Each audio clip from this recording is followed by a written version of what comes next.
Sheikh, our teacher, tell us now, we need to understand a little better, because people know that Islam is that way of life, the way of life of all the messengers, that way of submitting yourself entirely to the Creator of the heavens and earth. Yes. But now we have some things that are cultural practices, so there might be some confusion to some of the lay people, because now there's some things that might have developed over the years and have gotten mixed up with Islam. So we want to talk about a basic blueprint so we don't get to mixing things up like a buffet.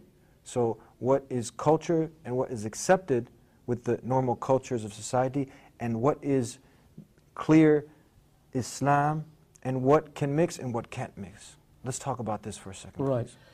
It's, I think, a really good question, because unfortunately what's happened these days is that people have obviously been born into Muslim families, and because of the total lack of Islamic education, and the fact that people don't even know the basics of their religion sometimes, Yes. people have forgotten the difference between what is culture and what is Islam.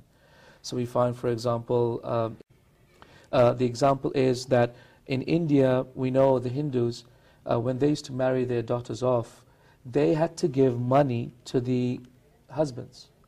Whereas in Islam, it's the other way around. In Islam, the men have to give a dowry or a marriage gift to the women. It's not the opposite way Not around. the opposite, not the opposite. And I know, for example, even my own parents, they're Muslims, right? Yes. And when they got married, it was almost like my mom had to give a gift to my dad, although my dad didn't accept it. But the point was, it was almost expected as a cultural practice. And we have many, many similar cultural practices in many